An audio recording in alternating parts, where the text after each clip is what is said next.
Hello everyone, आज फिर हम आपके सामने एक नया टॉपिक लेकर आए हैं। सेक्शन 91 सीआरपीसी और सेक्शन 94 बीएनएसएस का सम्मन और ऑर्डर। ये सम्मन और ऑर्डर क्या होता है? क्या ये सम्मन और ऑर्डर में हमें कोर्ट में जाना चाहिए? ये सम्मन और ऑर्डर पुलिस और कोर्ट के द्वारा क्यों इशू किया जाता है? ये सब बातें आज हम इस क्लास में समझेंगे। तो स्टार्ट करते हैं।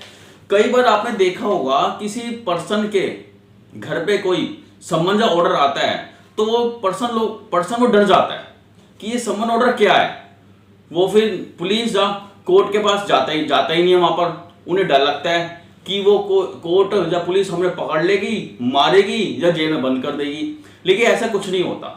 जब भी कोई सम्मन या ऑर्डर आए उसको हमेशा पढ़ना चाहिए और जो उसमें लिखा है उसको फॉलो करना चाहिए। ये सेक्शन 91 सीआरपीसी और 94 बीएनएसएस क्या कहता है? कहता है सम्मन टू प्रोड्यूस डॉक्यूमेंट्स और अदर थिंग्स। तो इसको आपको सिंपल में भी समझाऊंगा। पहले जो सम्मन जो ऑर्डर है ये कौन पेश करता है, यानी कौन इशू करता है? ये सम्मन जो ऑर्डर है हमेशा या तो पुलिस के द्वारा या फिर कोर्ट के द्वारा ये इशू किया जाता है। अब आता है कि सम्मन और ऑर्डर ये क्या होते हैं। जब भी कोई पुलिस या कोर्ट में कोई ऑफेंस से रिलेटेड इन्वेस्टिगेशन या इंक्वायरी चल रही होती है तो उस इन्वेस्टिगेशन इंक्वायरी में अगर उन्हें लगता है कि कोई ऐसा डॉक्यूमेंट्स या कोई ऐसी कोई चीज उन्हें चाहिए जिससे इन्वेस्टिगेशन और इंक्वायरी अभी रुकी पड़ी है, वो आगे पूरी नहीं हो पा रही, तो वो जिस पर्सन के पास वो डॉक्यूमेंट्स होता है या फिर वो कोई चीज होती है वो उसके नाम पर सम्मन या ऑर्डर इशू कर देती है। और सम्मन और ऑर्डर में क्या क्या भी हो सकता है कि इसमें ये भी लिखा सकता है कि आप कोर्ट में आकर एविडेंस दो या फिर कोई डॉक्यूमेंट्स है वो प्रोवाइड करवाओ या कोई ऐसी कोई इलेक्ट्रॉनिक आइटम, इलेक्ट्रॉनिक चीज, ऑडियो वीडियो कोर्ट में पेश करो या पुलिस को दो। ये चीजें हो सकती है। और ये सम्मन ऑर्डर किसके नाम पर इशू होता है? जिस पर्सन के पोजेशन में वो डॉक्यूमेंट्स हो या फिर कोई चीज हो जिसको कोर्ट या पुलिस को चाहिए, ये उसके नाम पर वो सम्मन ऑर्डर वो इशू कर देते हैं। और सम्मन ऑर्डर में टाइम लिखा होता है, किस समय आना है, कौन सी डेट में आना है, कितने बजे आना है।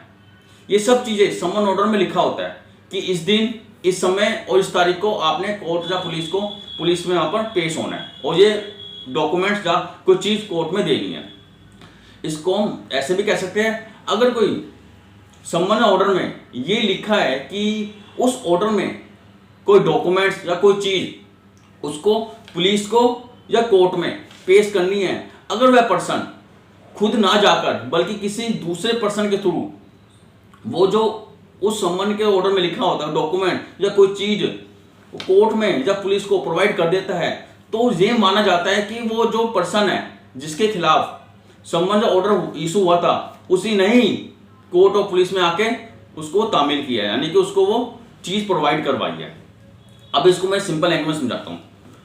अगर किसी पर्सन के पोजेशन में कोई डॉक्यूमेंट्स या कोई ऐसी चीज है जो कोर्ट में या पुलिस में केस का जो इन्वेस्टिगेशन या इंक्वायरी या ट्रायल या कोई अदर कोई ऐसी प्रोसीडिंग चल रही है, उस इन्वेस्टिगेशन, ट्रायल या प्रोसीडिंग के दौरान अगर उन्हें कोई लगता है कि कोई ऐसा डॉक्यूमेंट्स है या फिर कोई ऐसी कोई चीज है, जैसे कोई एफएसआर रिपोर्ट हो गई, इलेक्ट्रॉनिक रिकॉर्ड हो गए, बैंक की स्टेटमेंट हो गई, रेंट एग्रीमेंट हो गए, कोई डॉक्यूमेंट्स हो गया, कोई यानी रिकॉर्ड हो गया, वो चीजें किसी ऐसे पर्सन के पास है, यानी कि ऐसे पर्सन के पोजेशन में है, वो जो चीज है उसके बिना हमारी जो इन्वेस्टिगेशन है या कोई इंक्वायरी, ट्रायल पूरी नहीं हो पा रही, तो पुलिस या कोर्ट उस के पर्सन के खिलाफ वो ऑर्डर या वो सम्मन इशू कर देता है कि आपने ये ऑर्डर और सम्मन को लेकर आपने कोर्ट आना है और जो उसमें डॉक्यूमेंट लिखे हुए हैं जो हमें चाहिए वो आप कोर्ट में प्रोवाइड करवाओ, यानी कोर्ट में पेश करो। वो डॉक्यूमेंट्स भी हो सकता है, कोई चीज भी हो सकती है, कुछ भी हो सकता है। इसी को ही ऑर्डर और सम्मन कहते हैं। और 91 सीआरपीसी का और 94 बीएनएसएस का ऑर्डर और सम्मन इसी को ही कहते हैं।